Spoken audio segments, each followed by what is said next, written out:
Hello बच्चों, कैसे आप सब? उम्मीद आप जी अच्छे होंगे। आज हम करने वाले हैं 10th क्लास का चैप्टर नंबर 14 जिसका नाम है प्रोबेबिलिटी। इसके कॉन्सेप्ट्स पढ़ेंगे और कुछ क्वेश्चंस को करेंगे। चलिए तो शुरू करते हैं। अब चैप्टर को स्टार्ट करने से पहले हमारे पास कुछ डेफिनेशंस हैं।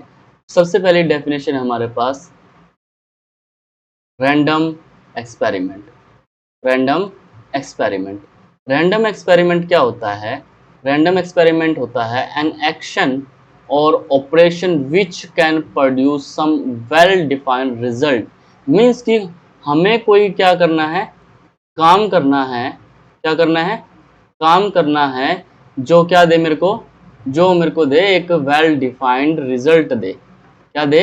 रिजल्ट दे। मीन्स क्या दे? आउटपुट दे। उस आउटपुट देने वाले काम को मैं क्या बोलने वाला हूं? एक्सपेरिमेंट। मीन्स रैंडम एक्सपेरिमेंट बोलने वाला हूं। अब जैसे कि एग्जांपल है हमारे पास रोलिंग ए डाई। एक लूडो का जो डाइस होता है उसको हम रोल करते हैं। जब रोल करेंगे तो वो कुछ हमें आउटपुट देगा। क्या आउटपुट देगा? वो 1 दे सकता है, 2 दे सकता है, 3 दे सकता है या फिर 4 दे सकता है। अब ये जो आउटपुट मिल रही है ये कब मिलेगी? जब मैं लूडो को डाइस को रोल करूंगा। मीन्स उस डाइस को रोल करना जो है वो मेरा क्या है? एक एक्सपेरिमेंट है कि कुछ आउटपुट मिलेगी या नहीं मिलेगी। अगर आउटपुट मिलेगी तो वो क्या मेरा एक्सपेरिमेंट है। दूसरी बात, आउटकम्स। आउटकम क्या होती है? जो पॉसिबल रिजल्ट्स हैं। जैसे मैंने कोई एक्सपेरिमेंट किया, उसके रिजल्ट क्या क्या हो सकते हैं, उन रिजल्ट को मैं क्या बोलूंगा? Outcome. The possible result of a random experiment are called outcomes. जैसे यहाँ पे मैंने डाइस को रोल किया तो 1 2 3 4 5 और 6 ये चीजें जो मेरे पास आ सकती थी, इनको मैं क्या बोल रहा हूँ? रिजल्ट। और यही रिजल्ट मेरा किसका काम कर रहे हैं? आउटकम्स का। किसका काम कर रहे हैं? आउटकम्स का। इन आउटकम्स को मैं क्या बोलने वाला हूं कि मेरे पास ये रिजल्ट ही जो है वो क्या है? आउटकम्स हैं। क्लियर है? चलो, नेक्स्ट डेफिनेशन हमारे पास सैंपल स्पेस की। किसकी है? सैंपल स्पेस की। The sample space is set of all possible outcomes. अब जो पॉसिबल आउटकम्स थी क्या थी? आउटकम्स थी। उन आउटकम्स को मैंने क्या किया? एक बॉक्स के अंदर रख दिया। क्या रख दिया? एक बॉक्स के अंदर रख दिया। ये जो बॉक्स है इसके अंदर मैंने क्या रख दी? रिजल्ट्स को रख दिया। क्या रख दिया? रिजल्ट्स को रख दिया, या फिर मैं बोलूं आउटकम्स को रख दिया। किसको रख दिया? आउटकम्स को रख दिया। इन आउटकम्स को इस बॉक्स में रख दिया और इस बॉक्स को नाम दे दूंगा मैं क्या? Sample space. क्या बोल दूंगा? Sample space. अब इस बॉक्स को नाम दिया सैंपल स्पेस, मतलब इस बॉक्स में वो सारी चीजें जो हमारे पास रिजल्ट में मिली थी उस एक्सपेरिमेंट के लिए। तो जी एग्जांपल देख लेते हैं। एक कॉइन को टॉस किया मैंने 2 टाइम्स। अगर मैं 2 टाइम्स टॉस करता हूं तो पहली बारी में हेड आ सकता है, दूसरी बारी में टेल आ सकता है। पहली बारी में हेड आया, दूसरी बारी में हेड, पहली बारी में हेड, दूसरी बारी में टेल, या फिर पहली बारी में टेल, दूसरी में हेड, या फिर पहली में भी टेल, दूसरी में भी टेल। ऐसे करके 4 आउटकम्स आ सकती हैं। तो मेरे पास head head, head tail, tail head और टेल टेल, ये 4 जो आउटकम्स हो सकते हैं इनको मैंने बॉक्स में बंद किया और इस बॉक्स को क्या बोल दिया मैंने? Sample space. यस और नो? अब इसको हम बोलेंगे सैंपल स्पेस। नेक्स्ट डेफिनेशन क्या है? इवेंट। नेक्स्ट डेफिनेशन किसकी है? इवेंट की। द कलेक्शन ऑफ ऑल, या तो ऑल होनी चाहिए या फिर सम। इसका मतलब क्या है कि या तो सारी आउटकम्स को मैं कलेक्ट कर सकता हूं या कुछ को कलेक्ट कर सकता हूं। अब जब मैं इन कुछ आउटकम्स को कलेक्ट करके एक अलग से छोटा सा सेट बना लेता हूं, या फिर कुछ एक छोटा बॉक्स और एक और मैंने बनाया, जैसे कि ये मेरे पास आउटकम्स थी, ये सैंपल स्पेस में सारी आउटकम्स है। अगर इन सैंपल स्पेस में से मैं 2 आउटकम उठा लेता हूं, एच एच और एच टी, तो ये जो चीज है मेरे पास, ये मेरा किसका काम करेगा?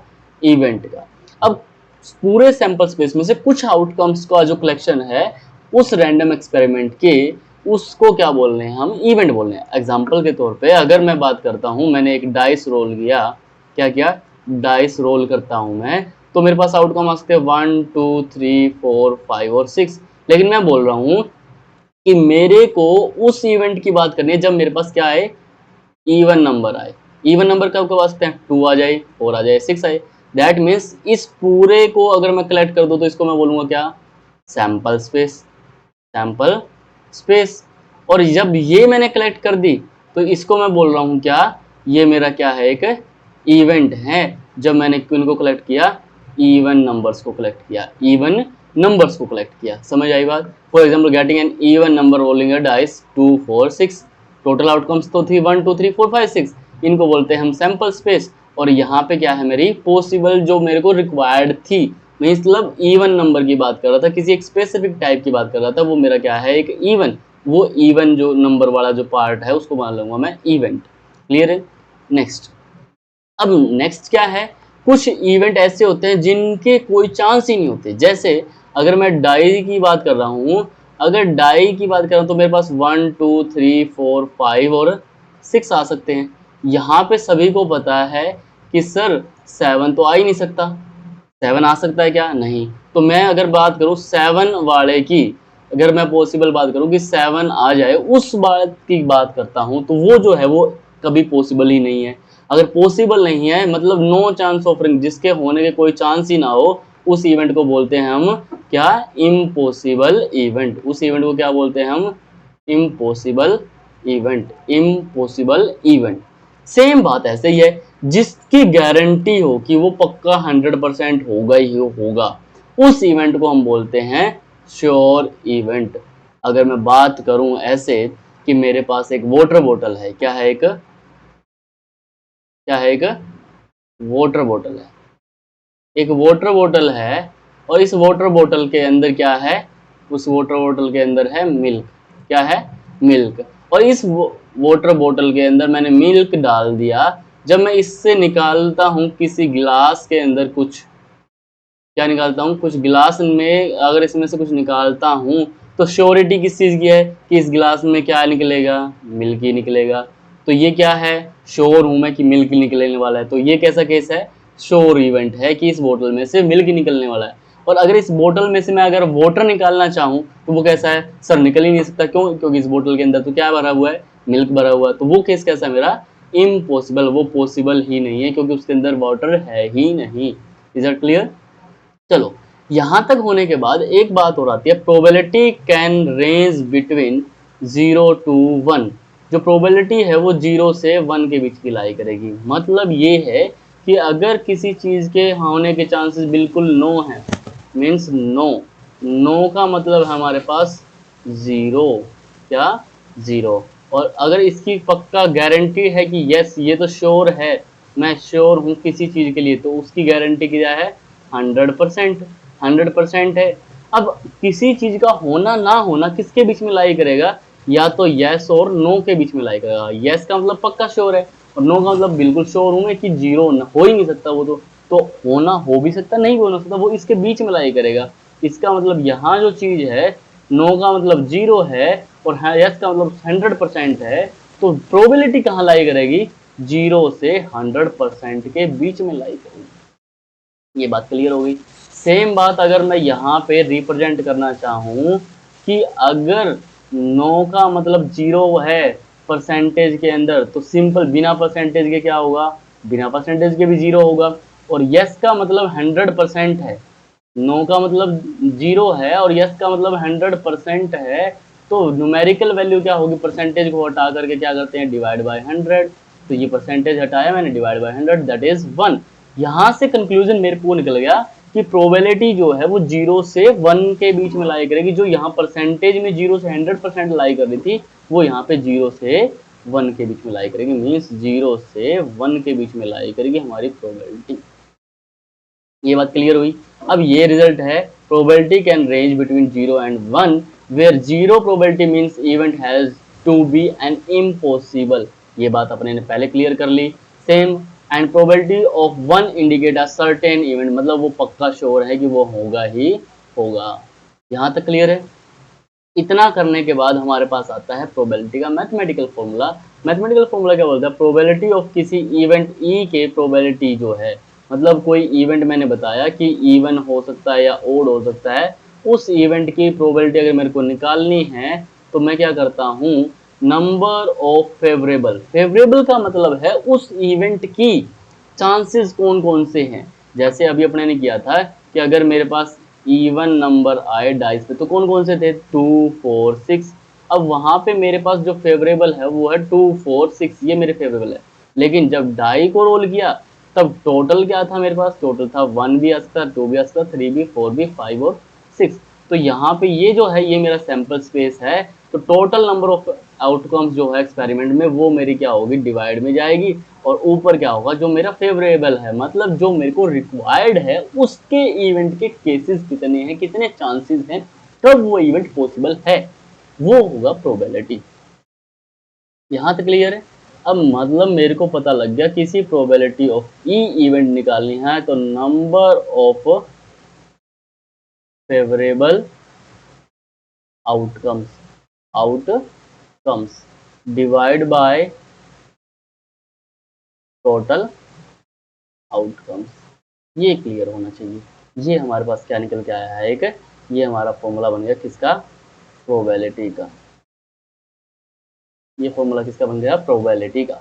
अब बात करते हैं, एक रिजल्ट हो रहा है, the sum of probability of all elementary events of an experiment is 1। वो बोल रहा है इसकी सी इवेंट में जितने भी एलिमेंट्री इवेंट बनेंगे उन सब की अगर अलग अलग सेपरेट प्रोबेबिलिटी निकाल लूं मैं और सबका क्या कर दूं, सम कर दूं, तो सबका सम 1 के इक्वल आएगा। जैसे अभी 1 2 3 4 5 और 6 ये आउटकम्स थी मेरी, कब, जब मैं एक डाइस को रोल कर रहा हूँ, डाई को रोल कर रहा हूँ। अब डाइस को रोल करते टाइम अगर मैं 1 की प्रोबेबिलिटी की बात करूँ तो 1 कब आ सकता है, जब ए 6 में से एक ही बार आ सकता है सर। 1 की प्रोबेबिलिटी, 2 की प्रोबेबिलिटी, 3 की प्रोबेबिलिटी, 4 की और 5 की और 6 की। ये अगर 6 की अगर प्रोबेबिलिटी सेपरेटली निकाल लूँ और सबका सम करूँ तो वो पक्का किसके क्या बराबर आएगा, वो 1 के इक्वल होगा। यहाँ तक बात क्लियर होनी चाहिए, ये रिजल्ट ध्यान रखने का। अब इससे अगला जो रिजल्ट है वो क्या बोलता है, किसी इवेंट ई में उसके होने की, मतलब उसके यस की और उसके नो की प्रोबेबिलिटी का अगर मैं क्या कर दूं, सम कर दूं, तो वो भी क्या आएगा, 1। लेट्स से एग्जांपल क्या बोलता है कि अगर किसी के पास होने की प्रोबेबिलिटी 60% है, मतलब क्या है, किसी के पास होने के चांसेस 60% है, तो फेल होने के चांसेस कितने हैं, 40%। सबको पता है। लो जी, अगर इन दोनों को पास और फेल का अगर मैं सम कर दूं तो कितना आएगा, 100% ही आने वाला है। वैसे ही सेम टू सेम अगर किसी के पास होने की परसेंटेज या प्रोबेबिलिटी 0.6 है तो फेल होने की कितनी होगी, 0.4, और इन दोनों का सम क्या होगा, 1 होगा। ये रिजल्ट क्या बोलता है, the event E representing and not E is called complementary of event E. अब ये जो है ई और ई बार, इसका मतलब है, इसका मतलब है ई होगा और इसका मतलब होगा नोट ई, ई नहीं होगा। अब यहाँ पे ये दोनों कौन से इवेंट है, कॉम्प्लीमेंट्री इवेंट, मतलब किसी का होना और उसके ना होने का अगर बात करें तो वो दोनों इवेंट ऐसे होते हैं कि वो कॉम्प्लीमेंट्री, एक दूसरे का कॉम्प्लीमेंट, मतलब एक का उल्टा को उल्टा है। पहला अगर होगा तो ई बार जो है या फिर ई नोट ई जो है वो क्या होगा, उसका कॉम्प्लीमेंट होगा।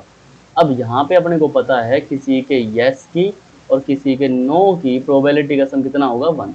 मतलब probability of E and probability of E bar दोनों का सम कितना होगा, 1। अब कुछ केसेस में क्या होगा, अपने को किसी के यस की प्रोबेबिलिटी दे देगा, नो की पूछेगा तो हमें क्या करना होगा, अगर ई की दे रखी है तो ई बार की निकालनी कैसे होगी, ये उधर चला जाएगा राइट साइड में, 1 माइनस प्रोबेबिलिटी ऑफ ई। या फिर दूसरा केस क्या होगा, प्रोबेबिलिटी ऑफ ई पूछ लेगा और प्रोबेबिलिटी ऑफ ई बार दे रखा होगा, तो यहाँ से 1 माइनस प्रोबेबिलिटी ऑफ ई बार निकाल के हम प्रोबेबिलिटी ऑफ ई निकाल सकते हैं। समझ आई बात, यहाँ तक क्लियर है। नेक्स्ट चीज, अब करते हैं क्वेश्चंस। क्वेश्चन नंबर फर्स्ट जो है हमारे पास क्या है, probability, complete the following sentence, probability of an event E, probability of an event not E, मतलब क्या बोल रहा है, किसी इवेंट की probability, probability of an event E plus probability of an event not E, मतलब क्या है कि probability of E plus probability of not E को हमने ऐसे रिप्रेजेंट किया था, दोनों का सम कितना होता है, सभी को पता है सर 1 होता है। अभी हमने बताया था कि प्रोबेबिलिटी का सम कितना होता है, 1 होता है। किसी के यस की प्लस नो की प्रोबेबिलिटी का सम कितना होता है, 1 होता है। क्लियर। अगला पढ़िए, the probability of an event that can not happen, जो कभी ना हो सकता उसकी प्रोबेबिलिटी कितनी होती है, 0। और such an event is called impossible event. ऐसे इवेंट को क्या बोलते हैं? इम्पॉसिबल इवेंट बोलते हैं। चलो जी, part number 3, the probability of an event that is certain to happen. Certain to happen अभी बताया था कि जिसका पक्का श्योर हो उसकी प्रोबेबिलिटी कितनी होती है? 1 या फिर 100%। सच एन इवेंट इज कॉल्ड, आपको पता है कैसा इवेंट बोलते हैं उसको? श्योर इवेंट बोलते हैं। अब एक नेक्स्ट बात और बताई थी कि एलिमेंट्री प्रोबेबिलिटीज का सम कितना होता है? 1 होता है। तो sum of probabilities of all elementary event of an experiment, सबको पता है सभी की प्रोबेबिलिटी का सम 1 होता है। The probability of an event is greater than और इक्वल टू, सभी को बताया था कि किसी इवेंट की प्रोबेबिलिटी 1 और 0 के बीच में लाई करते, तो ग्रेटर किससे बड़ी है? 0 से बड़ी है, तो 0। एंड लेस देन किससे छोटी है? 1 से। लेस देन इक्वल टू 1, तो 0 से बड़ी और 1 से छोटी होती है। चलिए नेक्स्ट क्वेश्चन पे बात करते हैं। क्वेश्चन नंबर 2 क्या बोला है? Which of the following experiment have equally likely outcomes, explain. क्या बोलता है? A driver attempts to start a car. एक ड्राइवर है, वो कार स्टार्ट करने के लिए अटेम्प्ट करता है, तो कार स्टार्ट और डज नॉट स्टार्ट। इसमें करना क्या है कि विच of the following experiment have equally likely outcomes, कि कौन से पार्ट में इक्वली लाइकली आउटकम्स है। मतलब 2 आउटकम्स हैं। कितनी आउटकम्स हैं? 2 आउटकम्स हैं। अब 2 आउटकम्स में से अगर दोनों के पास इक्वल चांस हैं, क्या है? इक्वल चांस, मतलब 50% और 50%, 50-50 चांस है, तो वो कैसे हैं? Equally likely outcomes. अब एक ड्राइवर है, कार स्टार्ट करने का अटेम्प्ट करता है, कार स्टार्ट होगी या नहीं होगी? क्या 50-50% चांस है? नो, नहीं है। क्यों? कार जो है वो स्टार्ट हो भी सकती है, कार में स्टार्ट और नोट। क्यों? इट डिपेंड्स ऑन, किस पे डिपेंड करेगी? On various factor. कौन कौन से फैक्टर पे डिपेंड कर सकती है? लाइक फ्यूल, बैटरी, या फिर वायर की, एटसेट्रा। इन सभी में से किसी भी डिपेंड कर सकती है, कि हो भी सकती है, नहीं भी हो सकती। या जैसे एग्जांपल आपको पता है, सर्दियों में अगर हम बाइक स्टार्ट करते हैं तो क्या पता कि एक एक में स्टार्ट होती है या नहीं होती। कोई जरूर थोड़ी ना कि एक एक में स्टार्ट हो जाएगी या नहीं होगी, उसके दोनों के 50-50% चांस है। नहीं, डिपेंड करता है कि वेदर कैसा है, बाइक में ऑयल पेट्रोल है या नहीं है, ऐसी चीज़ों पर डिपेंड करता है। Second part, a player attempts to shoot a basketball. अब बास्केटबॉल के जो गोल है उसमें बॉल डालने की कोशिश कर रहा है। क्या श्योर है कि वो डाल सकता है या नहीं डाल सकता? क्या 50-50 है कि ही शूट्स और मिस द शॉट? अब वो डाल देगा या नहीं डाल पाएगा? या 50-50 चांस है? नहीं, ये भी नहीं है। क्यों? इट डिपेंड्स, ये डिपेंड करेगा किस पे? कंडीशन पे। किसकी? कंडीशन ऑफ प्लेयर पे, या फिर वेदर पे डिपेंड कर सकता है, एयर फ्लो पे डिपेंड कर सकता है। इन सभी चीज़ों पे डिपेंड करेगा कि वो डल भी सकता है, नहीं भी डल सकता है। मे बी लकीली वो डल भी जाए, क्या पता एयर का प्रेशर ऐसा हो कि वो डाल ले तो इसके अंदर, लेकिन हवा के प्रेशर से वो इससे दूर चला जाए। ऐसी सिचुएशन भी क्रिएट हो सकती है। तो वो पक्का श्योर नहीं है कि 50-50 चांसेस है या नहीं है। क्लियर है? नेक्स्ट पार्ट करते हैं। A trial is made to answer true और फॉल्स। अब इस बात में क्वेश्चन है, वह तो वो ट्रू होगा या फॉल्स होगा। सबको पता है सर, ट्रू होने के चांसेस और फॉल्स होने के चांसेस कितने हैं? 50। या तो ट्रू होगा या वो फॉल्स होगा, दोनों में 50-50 है। तो इसके अंदर क्या है? Yes, these are equally likely outcomes. Then next है, a boy is born, baby is born. एक बेबी बोर्न हुआ है, इट इज बॉय और गर्ल। बॉय और गर्ल के भी कितने चांसेस हैं? या तो वो बॉय होगा या फिर वो गर्ल होगा। दोनों ही कैसे चांसेस है? 50-50 चांसेस है। तो yes, it may be boy और गर्ल। दोनों दोनों क्या है, इक्वली लाइकली आउटकम्स है। क्वेश्चन नंबर 3 की ओर चलते हैं। चलो क्वेश्चन नंबर 3 है, why is tossing a coin considered to be a fair way of deciding which team should get the ball at the beginning of football game. अब football game में दो team है हमारे पास, एक टीम इधर है, एक टीम इधर है। ये बॉल जो है वो किस टीम को मिलेगी, उसके लिए क्या टॉस किया जाता है, एक कॉइन टॉस किया जाता है। क्या किया जाता है, कॉइन टॉस किया जाता है। कॉइन को टॉस किया जाता है। अगर कॉइन को टॉस करते हैं तो यह क्या क्या हो सकता है, या तो क्या आएगा मेरे पास, हेड आएगा, या मेरे पास क्या आएगा, टेल आएगा। क्या आएगा, हेड और टेल। तो हेड के चांसेस कितने हैं, 50%, टेल के कितने हैं, 50%। तो टीम ए के विनिंग के और टीम बी के विनिंग के, टीम ए के विनिंग के और टीम बी के विनिंग के दोनों के चांसेस क्या है, 50-50 है। तो अपने को पता है कि अगर दोनों के पास इक्वल आउटपुट आ रही है या इक्वल चॉइसेस है, तो both team have equal chance to win the toss. दोनों के पास इक्वल चांसेस है। That's why coin is considered as fair toss. Coin जो है उसको, कॉइन की टॉस को है फेयर टॉस कंसीडर किया जाता है, क्योंकि कॉइन के पास क्या है, हेड के चांसेस और टेल के चांसेस दोनों की दोनों क्या है, 50-50 है। That's why both have the equally likely outcomes. तो यहाँ क्या लिखेंगे, कॉइन हैव टू आउटकम्स। कितने आउटकम्स हैं, two outcomes. Both are equally likely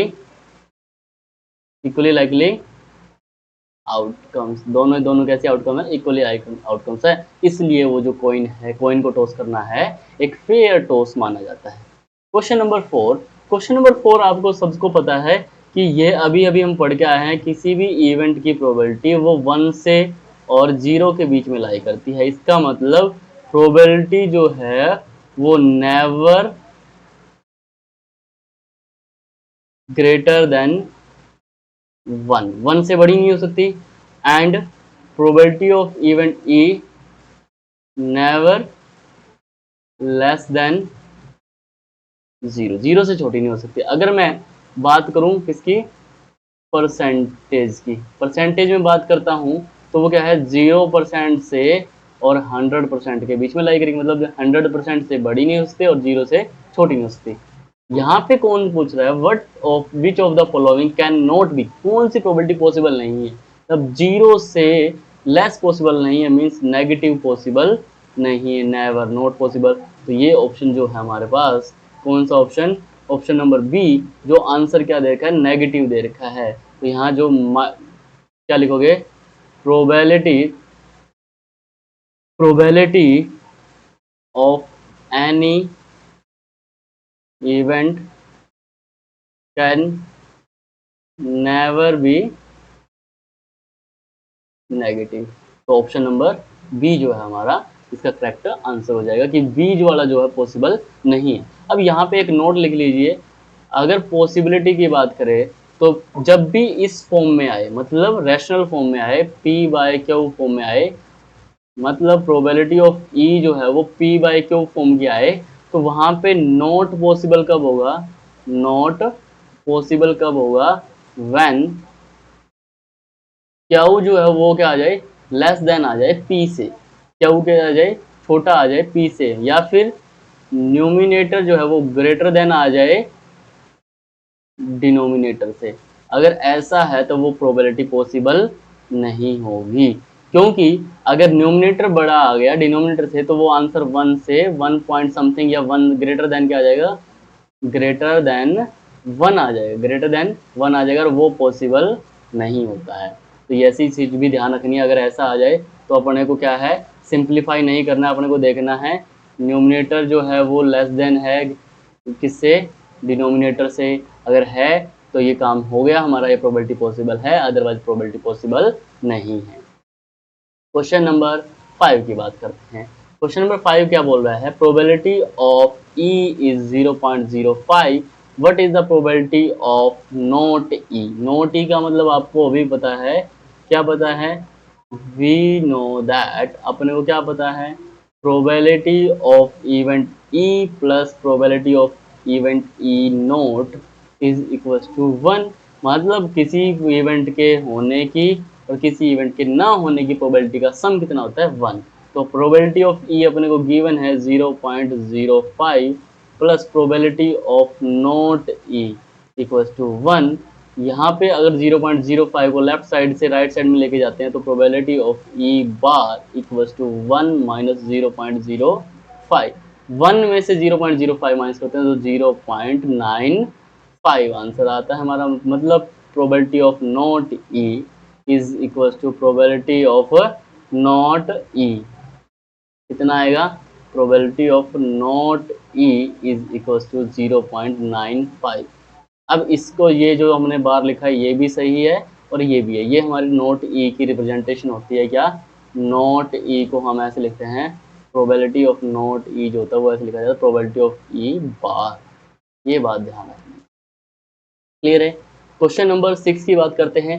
question number 6 पढ़िए, a bag contains lemon flavoured candies. A bag contain lemon flavour candies.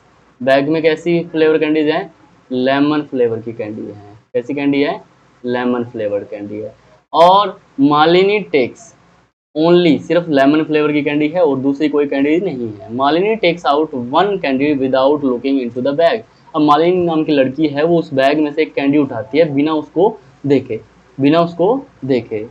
चलो जी, what is the probability that C takes out. अब आपको पता है sir, bag में तो कैंडी ही lemon flavour की थे, उसमें से बिना देखे निकालो चाहे देख के निकालो, कैंडी तो निकलने वाली कौन सी है, लेमन फ्लेवर की निकलेगी। अगर प्रोबेबिलिटी पूछी जाए किसकी, ऑरेंज फ्लेवर की कैंडी, तो अपने को पता है क्या कि there is no any orange flavoured candy, उसके अंदर कोई भी कैंडी नहीं है। So probability of orange flavoured candy कितनी होगी, 0। क्योंकि ये दिस केस, ये केस कैसा है, case is impossible case, impossible case, impossible case ऐसे। और प्रोबेबिलिटी ऑफ इम्पॉसिबल केस कितनी होती है, 0 होती है। इतना क्लियर हो गया है। अब बात करते हैं किसकी, सेकंड पार्ट की, अ लेमन फ्लेवर्ड कैंडी। अब उसकी प्रोबेबिलिटी बताओ, जब लेमन फ्लेवर कैंडी, अब अपने को तो श्योर है कि उसमें से तो कैंडी ही निकलने वाली कौन सी है, लेमन फ्लेवर की। तो यहाँ पे अपने को पता है कि all candies are lemon flavoured. So Malini always get lemon flavoured candy. Malini कैसी कैंडी निकालेगी, लेमन फ्लेवर की कैंडी पक्का निकालेगी। तो इसको क्या होगा, probability, this is sure event. ये कैसा इवेंट है, sure event. Probability of sure event कितनी होती है, वो होती है अपनी 1। तो इसकी प्रोबेबिलिटी कितनी आएगी, 1 आएगी। और इसकी प्रोबेबिलिटी कितनी आएगी, 0। Probability of orange equals to 0, probability of lemon equals to 1। यहाँ तक क्लियर है। क्वेश्चन नंबर 7, क्वेश्चन नंबर 7 देखिए, it is given that in group of 3 student, कितने बच्चों का ग्रुप है, 3 स्टूडेंट, 3 बच्चों का ग्रुप है।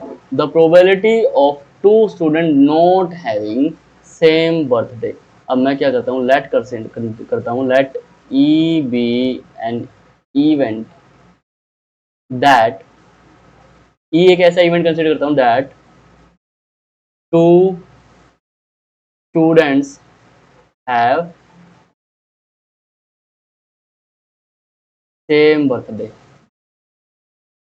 Same birthday. अगर सेम बर्थडे है तो प्रोबेबिलिटी ऑफ ई और प्रोबेबिलिटी ऑफ ई बार कितनी होगी? 1। इसका मतलब क्या है? ई बार क्या रिप्रेजेंट करेगा मेरा? ई बार रिप्रेजेंट करेगा, E bar represents two students do not have same birthday. दो बच्चों के पास सेम बर्थडे नहीं होगा। अब अपने को गिवन क्या है कि not having same birthday, birthday same नहीं है, वो ये ई बार है, मीन्स गिवन है ई बार इक्वल टू 0.992, ये हमारे पास क्या हुआ? गिवन है। तो अपने को निकालना क्या है? प्रोबेबिलिटी ऑफ ई, ये अपने को निकालना है। तो आप सभी को पता है probability of E plus probability of E bar जो है वो होता है 1। प्रोबेबिलिटी ऑफ ई निकालना है तो वो किसके बराबर आएगा? 1 माइनस प्रोबेबिलिटी ऑफ ई बार। यहाँ से अगर मैं सोल्व करता हूँ तो ये क्या आएगा हमारे पास? प्रोबेबिलिटी ऑफ ई जो है वो आएगा 1 माइनस ई बार की हमारे पास वैल्यू है 0.992, that will be 0.008 means probability of two students do not have same birthday is 0.008। यहाँ तक क्लियर है? हाँ जी, यहाँ तक के क्वेश्चन करिए। इसके बाद ये क्वेश्चन करेंगे हम अगली वीडियो में। तब तक के लिए रिवीजन करते रहिए और पढ़ते रहिए, सभी क्वेश्चन की प्रैक्टिस करिए, अच्छे से रिवीजन करिए।